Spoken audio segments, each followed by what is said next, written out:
And now, Mystery Theater.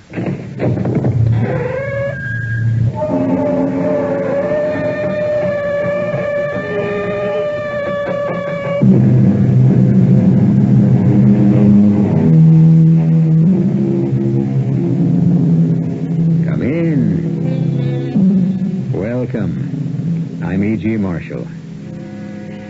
What is a life of adventure? Some people seem to be forever caught up in a maelstrom of events, while others go along doing humdrum tasks. Of course, what one person calls exciting is to another just an everyday occurrence.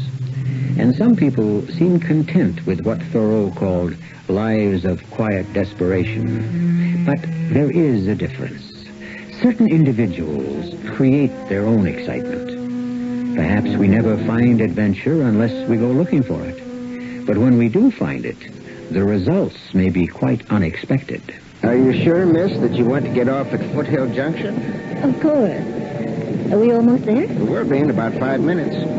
But it beats me why anyone should want to get off at the end of nowhere. The train does stop there, doesn't it? Well, sometimes, when there's a reason. You mean it's not a regular stop on this line? That's right. It's not a town, you know. Just a crossroad. No stores? No post office? Nothing but the station. Well, I may be living there for quite a while. But nobody lives in Foothill Junction. My uncle does. Your uncle? Yes, Uncle Caleb, the station master. You're staying with him? Mm-hmm. Well, that's hard to believe.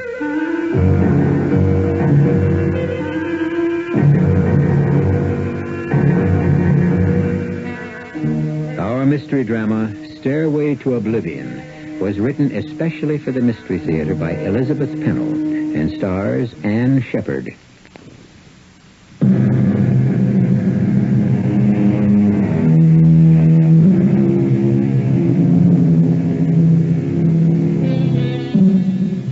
It is true that Julia had spent most of her life in the city, and at age 35, she gave every appearance of being a sophisticated woman quite able to take care of herself.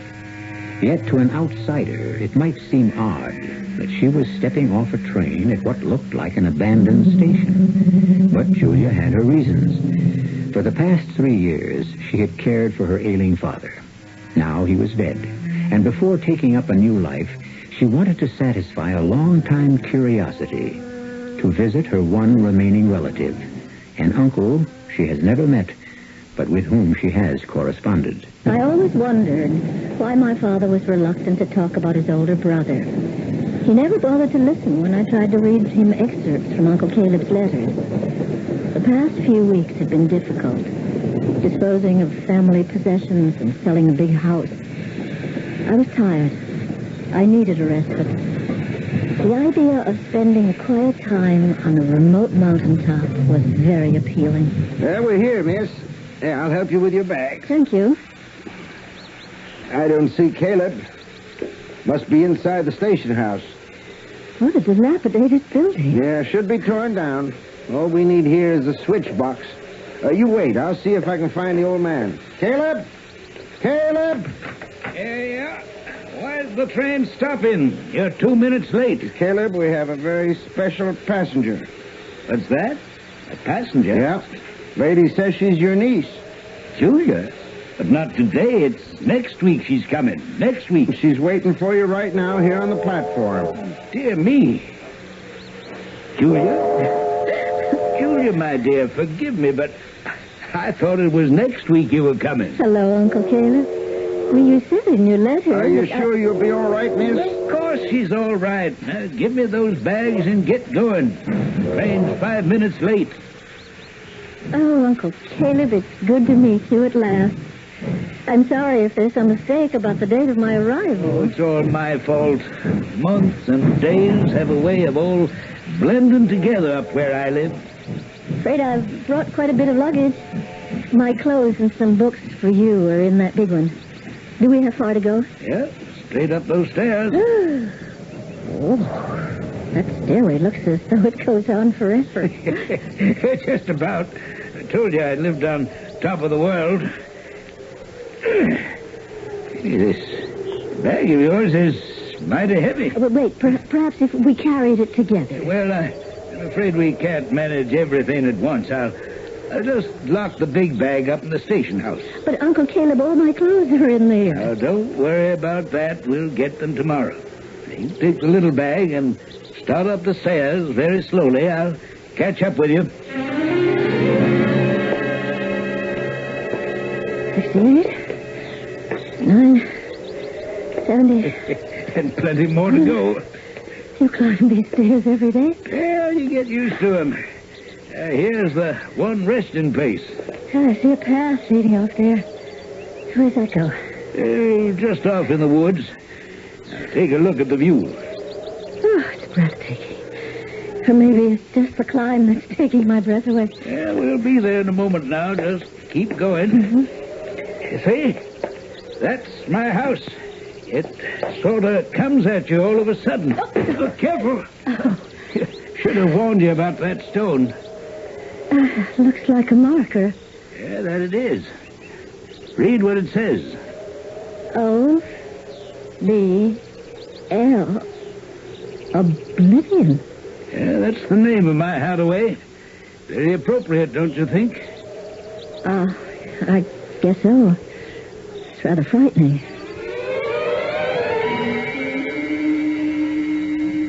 Why, Uncle Caleb, it's fantastic. I thought you'd like it. The books.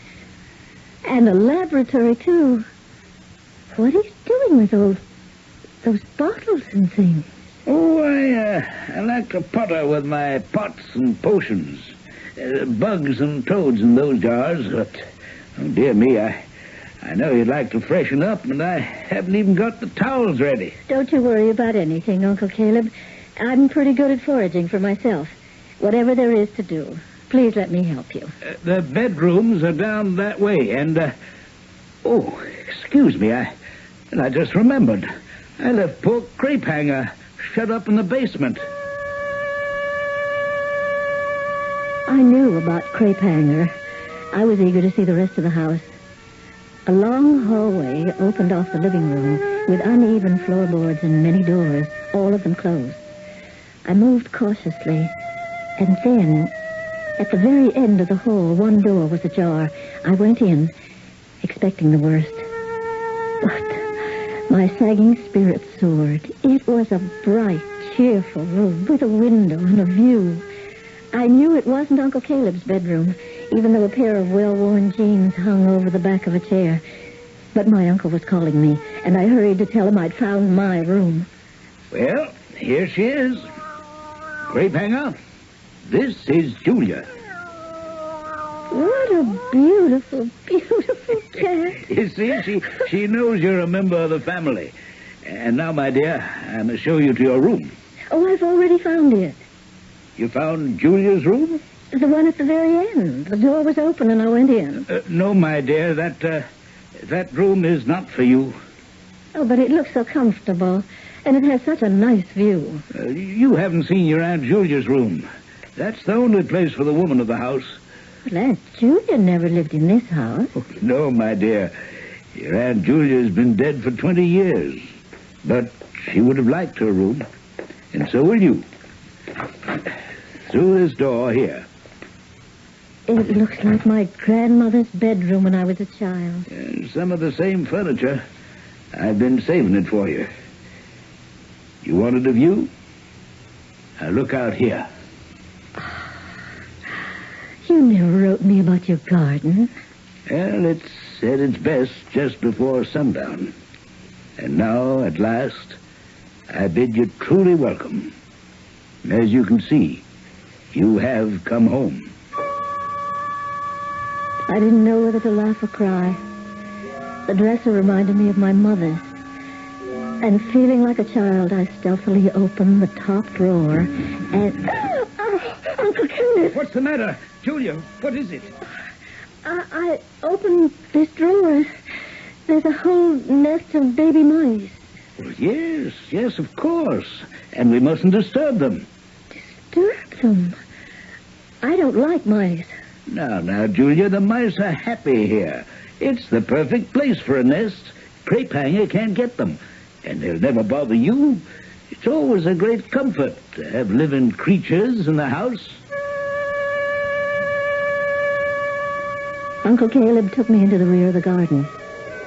Dark trees rose in the background, but there was a wide, clear space laid out in plots and pathways, and there was a marvelous fragrance in the air. Well, I hope you'll spend a great deal of time out here. It's an herb garden. Oh, it's charming. Let's see, that's thyme, and this is sage. Oh, I'm a classicist. There's rosemary and rue, and this is comfrey. Very good for healing cuts and bruises. What an array. And here's what I call my poison plot. Well, it doesn't look very sinister. Lily of the valley, larkspur, jack in the pulpit, iris, and buttercups. Deadly poison. Every one. Uncle, you're joking. I noticed these from the window, but I'm relieved to see that they're not gravestones, just natural outcroppings of rock. Forgive me, but from a distance, there's something about the way your garden's laid out made it look like a cemetery. Oh, I planned it that way. Oh, Uncle Caleb, you're a ghoul. Now, don't laugh. This is a proper graveyard, all right. And someday, my Julia and I will be laid to rest here, side by side. His words were strange. And after I went to bed, I tossed and turned for hours, ridden with horrible nightmares. I woke late, dressed, and headed down the hallway. Good morning, Creepanger. Where's my uncle? I went into the surprisingly modern kitchen, efficient like a hospital, except that the many shelves were filled with herbs and spices. The makings for a substantial breakfast were on the table, and there was a note from Uncle Caleb which said, "I'll be back at 11:30. You know your way to the garden, but please do not, in big capital letters, open any other doors. I'll explain later." Well, he needn't worry. I was not about to pry. But I did want to get outside, and my clothes seemed all wrong for country wear. Then I remembered the jeans in the front room. If that door was still open, I wouldn't be breaking any rules. It was, just as it'd been the day before, and I snatched up the jeans from the back of that chair. Just my size if I rolled up the bottoms. I didn't stop to wonder who they might belong to, for now they were mine. When Uncle Caleb came back, I was happily kneeling in the garden trying to identify the herbs. Julia? Julia? I'm out in the garden. Well, I'm glad to see... Julia, Yes, Uncle Caleb. where did you get those Those what? that disgraceful pair of pants? I saw them yesterday in that back room there. I'll take them off at once. Well, I will if you've brought my suitcase. I have a couple of pairs of slacks. Sorry, my dear, but I could not bring your suitcase. The freight train left a box of provisions, and I had too much to carry. But I have no other clothes to wear. We'll take care of that. Come with me to your room. Over there, in the trunk, Julia. Open it. But these are Aunt Julia's clothes. I can't wear anything like this. Look down further. You'll find something. Oh, what an elegant cashmere sweater. And these skirts, just the kind they're wearing today. Yes, there were plenty of things in that trunk I could wear. Even a denim wraparound for gardening. Then, at the very bottom, I came upon a long sequined evening gown, and pinned to it was a note which read, "This is the dress I want to be buried in." What has our Julia gotten herself into? Even her clothes are no longer her own. The aura around Caleb and his house grows ever more ominous, as you will discover when I return shortly with Act 2.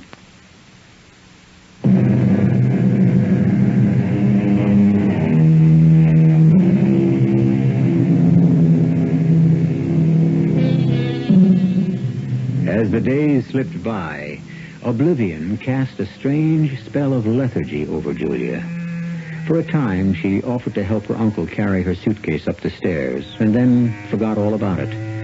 She even lost all curiosity about what was behind those closed doors. Caleb, too, seemed far more relaxed. They spent many happy hours together in the garden, and Julia became engrossed in the study of herbs. She had grown fond of her Uncle Caleb. But this false sense of peace was abruptly shattered early one afternoon when Julia was alone in the garden. Hello? Hello in there. Oh, John, of course he's not here. It's Wednesday. Oh, that's right. Let's go around back and see what the old buzzard's been up to in his garden. But, John, look. Somebody's there. It's a woman. Now, don't frighten her. Excuse me, miss. I'm sorry. We came by to say hello to Caleb. People. Yes. We're people, but you're looking at us as though we were ghosts. But, how... Oh, well, we're just the summer folks from down the hill. Uncle Caleb never mentioned Caleb. He's your uncle? Wait, he never mentioned you either. I'm here on a visit, but I thought this was the only house around for miles and miles. It is, except for our cabin. I haven't seen any cabins. Halfway down the stairs. Oh, yes, I saw a path. Well, you follow that way into the woods, and there we are. For 3 months of the year, anyway. Only this year, Caleb's in for a surprise. We told him we weren't coming. I see Caleb has put you to work in what Emily and I call his cemetery. Oh, I thought that at first. I guess it's because of those 2 rocks that look so much like tombstones. I have an idea they are tombstones.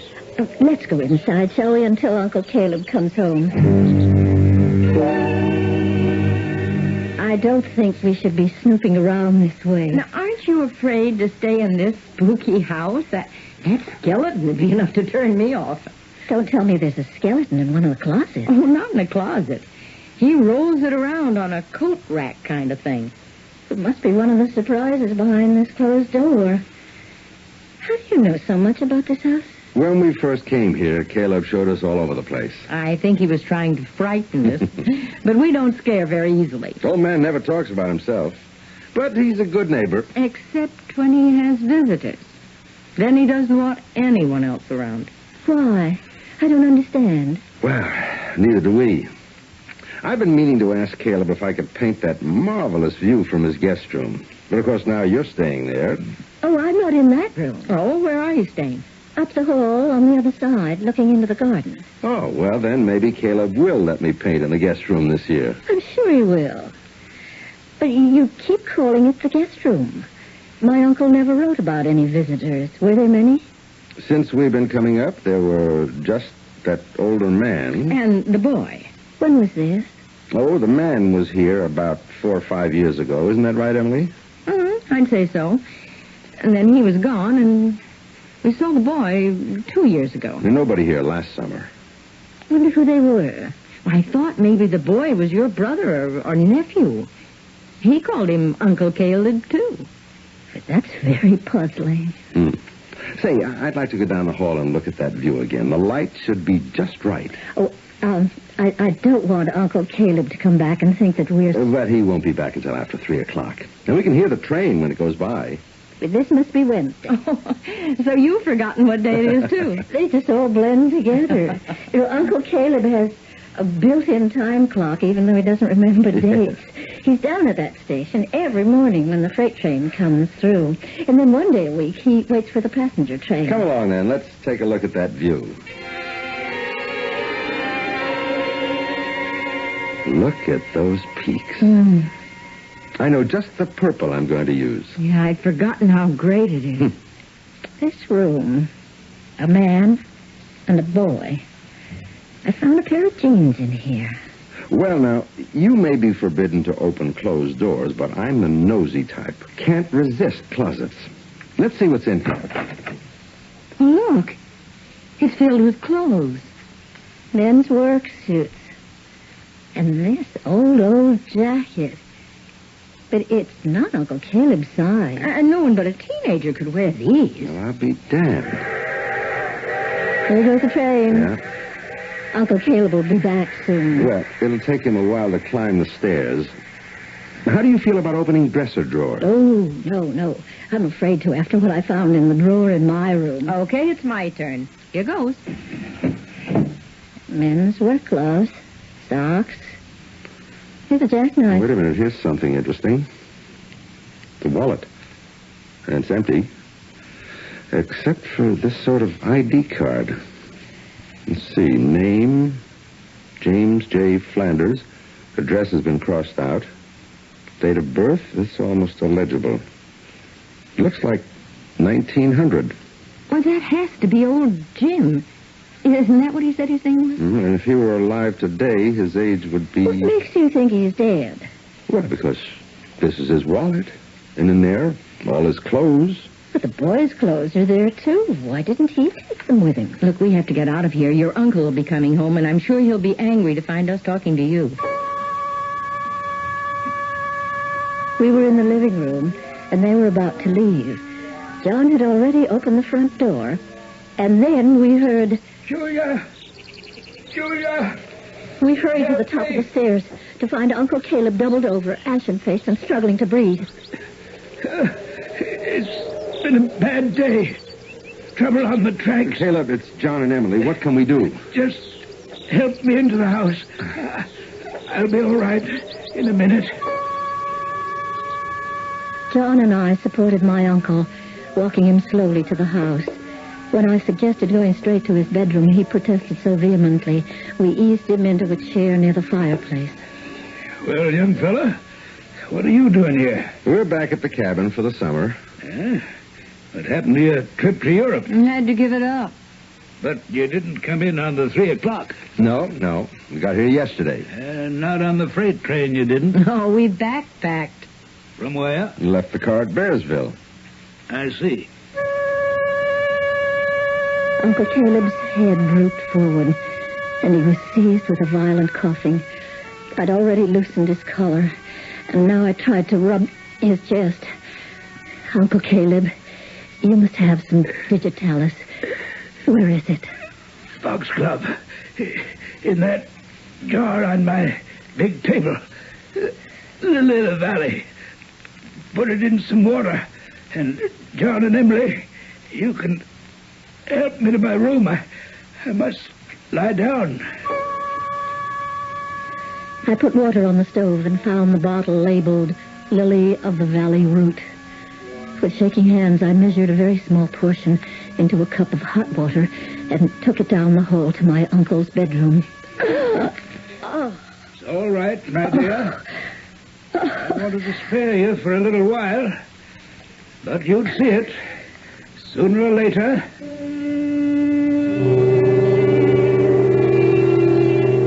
I couldn't believe I was seeing it then. The walls and floor were black, and so was the big bed with a prow like a Viking ship.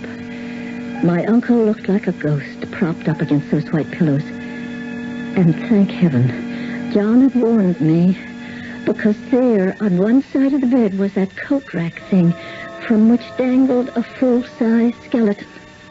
Don't be frightened, my dear. You'll soon get used to everything around here.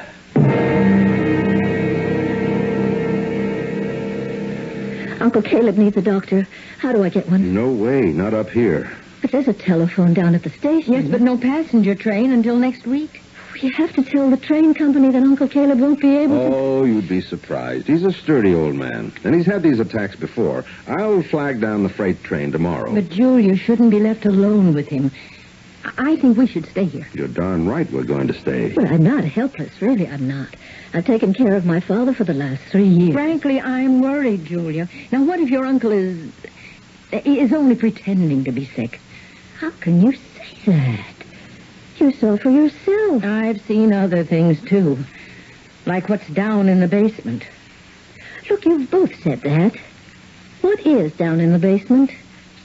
There are 2 carved gravestones. That doesn't surprise me. But one has the name Caleb, and the other name is Julia. Doesn't that tell you something? Yes. Uncle Caleb told me that one day he would rest peacefully in the garden behind this house next to his Julia. But that's you. Oh. Now I see what's troubling you. He meant his wife, my Aunt Julia. I'm beginning to think her remains may already be in the garden. I wonder. Julia? Where's my Julia? I hurried to Uncle Caleb's room. Feeling better? Yes. Yes, my dear.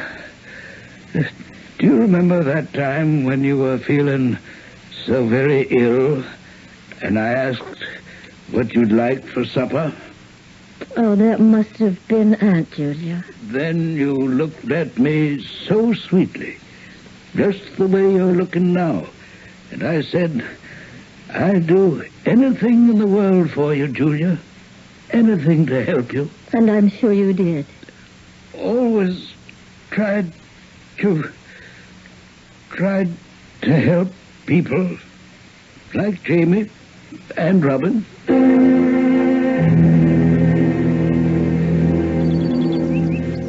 Oh, John.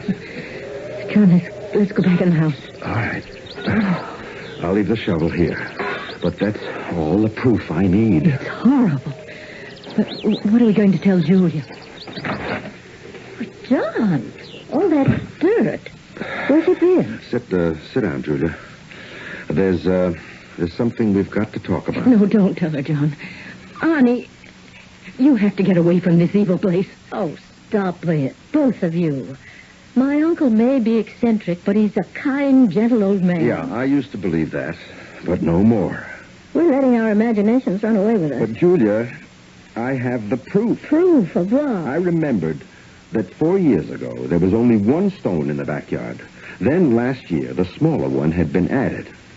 Go on. So I took a shovel and went out just now. Oh, you had And no I right. didn't dig down very far. Just far enough to establish that 2 wooden coffins are buried out there. One of them is about 6 feet long, big enough for a man, and the other is smaller. Just about the right size to hold a boy.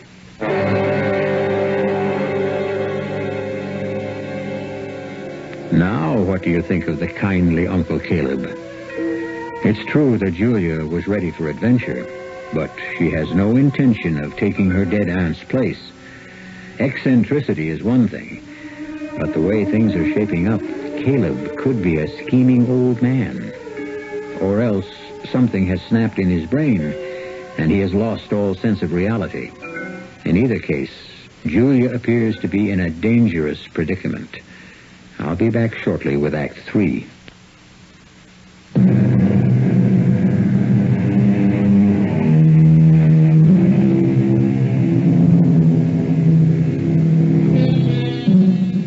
Julia has been confronted with some highly incriminating evidence against her uncle. If there really are 2 bodies buried in his garden, shouldn't the police be summoned? John, who made the discovery, is all for placing a telephone call at the railroad station to give a report on what he has found. But Julia is surprised at her own reaction. She feels protective toward her uncle.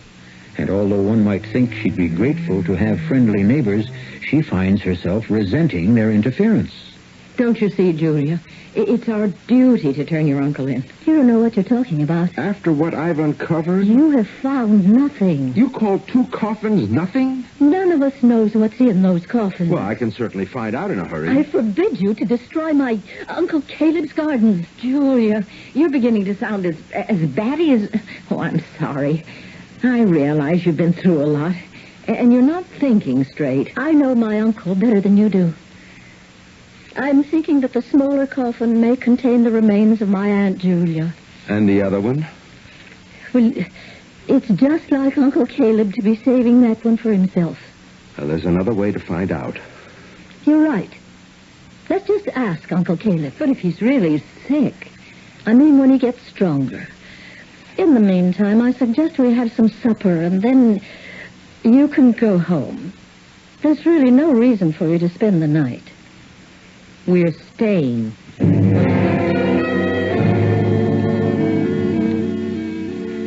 John, I want to thank you and Emily for what you've done to help me and Julia. I was lucky we were here. Very lucky, because I have another favor to ask. My niece won't let me out of bed. The 11 o'clock freight will be going straight through. But if they should slow down, and I don't want them to think no one's minding the store. Oh, I plan to be there when the train comes through. But they won't be stopping today. I'm going to flag them down. No need to do that. Emily and I need groceries. I want to place an order. Freight company won't like it. Plenty of groceries here. I'll place a big order later on. I'd rather do it myself, the way I used to. Times have changed. But if the train does stop, tell them I'll be back on the job tomorrow. I'll be off. Oh, I'll go halfway down the stairs with you. I want to check up on the cabin.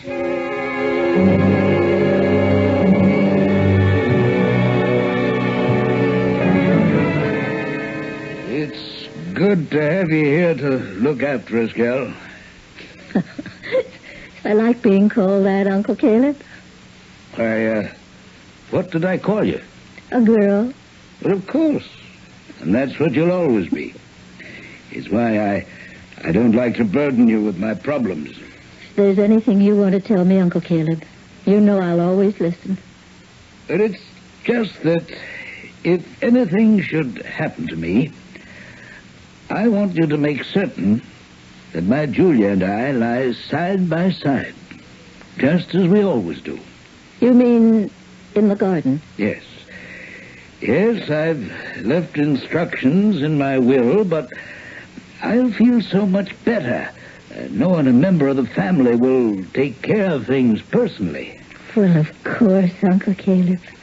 You can count on me. But you know, you hadn't told me that Aunt Julia is already buried in the garden. Oh, she isn't, Julia. Not by herself. We'll go together. But where is she?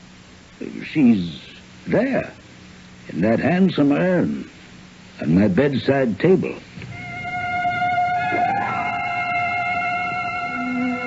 Mercifully, it was several hours before John and Emily returned.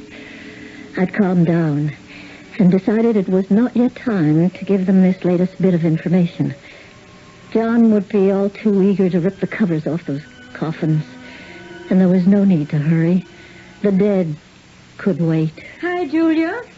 How's your uncle? Resting comfortably, thank you. Well, where'd you get that gaudy thing? Down at the cabin. It's an extra calendar. I thought you'd better start keeping track of the days. I've circled today's date. Well, thanks very much. And here's a bag of oranges. The brakeman threw them off to me. Then you did stop the train. You bet I did. Had a talk with the engineer. He says there's no reason to have a station at Foothill Junction. And before long, any switching will be done by automation. That means Uncle Caleb will be out of a job. Well, okay, Julia. I didn't make any telephone calls. Kept my part of the bargain. What about yours? Please, give me just a few days more alone with my uncle. I'm sure there's an explanation. I put off asking Uncle Caleb any questions until one morning I found him in the guest room admiring the view. He sat in a rocker stroking crepe hanger curled up in his lap. Uncle Caleb. You know a man named Flanders? Flanders? No, can't say I know anyone by that name. Try to remember. James J. Flanders. Why, you don't mean Jamie, do you? I don't know. Who's Jamie? Poor Jamie. He's dead.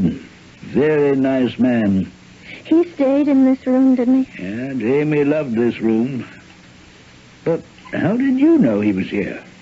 We found a wallet in that dresser with his name on it. We? Now, who do you mean by we? Well, I should say John found the wallet. But they knew about Mr. Flanders. I didn't. Just what did they know about him? Only that he was staying with you one summer. How did you meet him? Meet Jamie? Mm-hmm. They rolled him off the freight one winter morning about 5 years ago. Poor, derelict man. Thin as one of the rails he was riding. And you brought him home? True gentleman, if there ever was one. But the sickness had gone too far. Jamie didn't have long to live. You took care of him? Oh, I gave him food and clothes. His strength came back, and we thought he was going to be well. But it came too late. He loved it here, and he wanted to stay. I see. So you buried him in the garden? Well, it's where he wanted to be. Uncle Caleb, there are 2 unmarked gravestones in your garden. Oh, so you know about Robin, too. I know nothing about Robin. Dear Robin. I found him in the woods, nearly starved to death. And it was October. A boy. Way up here. Where did he come from? From Bearsville. No. You don't mean that he escaped from that mental institution? That was no place for a bright boy like Robin. Oh, Uncle Caleb. You can't just take in a boy who's a runaway. And why not? He needed a home. But didn't they look for him? Oh, yes, but I hid him in the basement. I don't know what to say. How long did this boy live with you? Nearly a year. I tried so hard to help him, but, well, he must have been sickly from the time he was born. It was too late to save a small soul who'd been abandoned when he was a baby. Uncle Caleb, when you say you helped him, do you mean that I mean I gave him love and the only home he'd ever known. That's why Robin must never be taken away.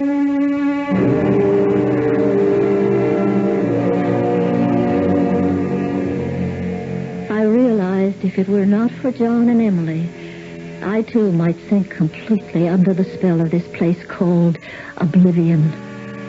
Reluctantly, I went halfway down the stairs for the first time since I had climbed to the top, and followed the pathway to the artist's cabin. You believe everything he told you, don't you, Julia? I've no reason to doubt anything he said.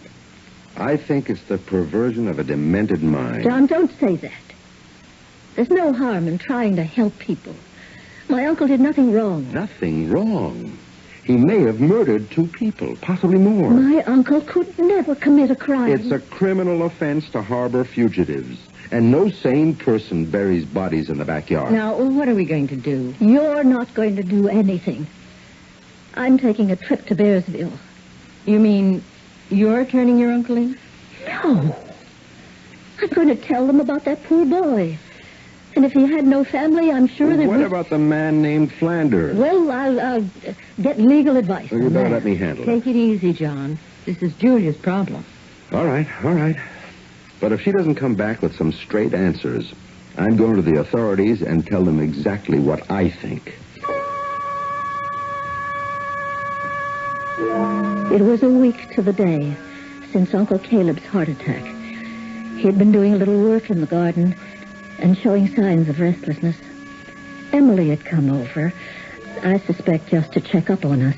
It was nearly 11 o'clock in the morning. Julia, what day is today? Well, let's see. Where's the calendar I brought you? Harry, I have to know. The day you circled Emily was Saturday, so it's Sunday, Monday, Tuesday. Today is Wednesday. I should have known. I have to get down to the station. Don't worry, Caleb. John's there. You don't understand. I have to go. I have to do it. Do what? The switch. I have to throw the switch before the train passes the station.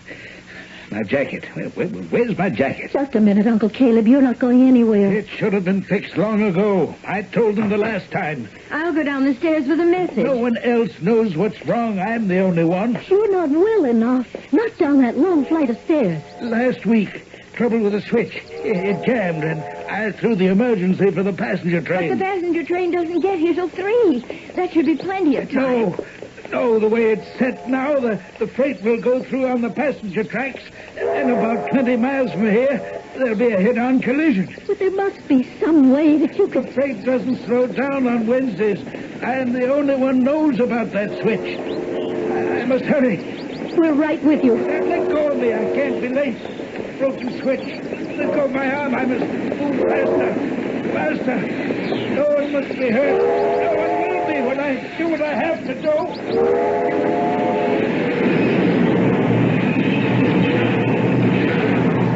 He made it. Caleb, stop the train. I know.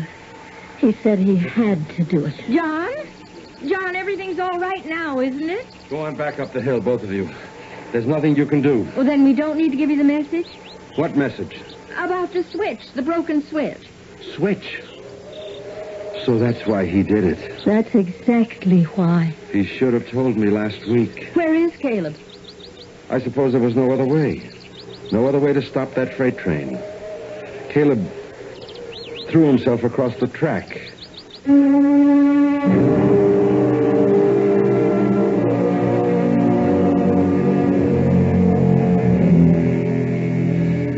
Uncle Caleb's death, like his wife's, was dedicated to helping people. Perhaps on the evidence you believe that, or if you have a different kind of imagination, you may believe there was a darker side to his nature. That's up to you. As for Julia, I'll tell you about her in just a moment.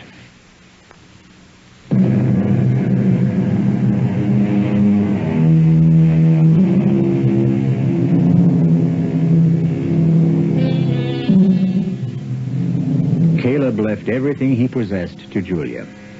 And she, too, had fallen in love with that mountaintop. She reported the deaths of Jamie and Robin, but since no one claimed them, they rested in peace beside Caleb and Aunt Julia in the garden where they all wanted to be, in oblivion. Our cast included Ann Shepard, Guy Sorrell, Mary Jane Higby, and Nat Pullen. The entire production was under the direction of Himan Brown. This is E.G. Marshall inviting you to return to our Mystery Theater for another adventure in the macabre.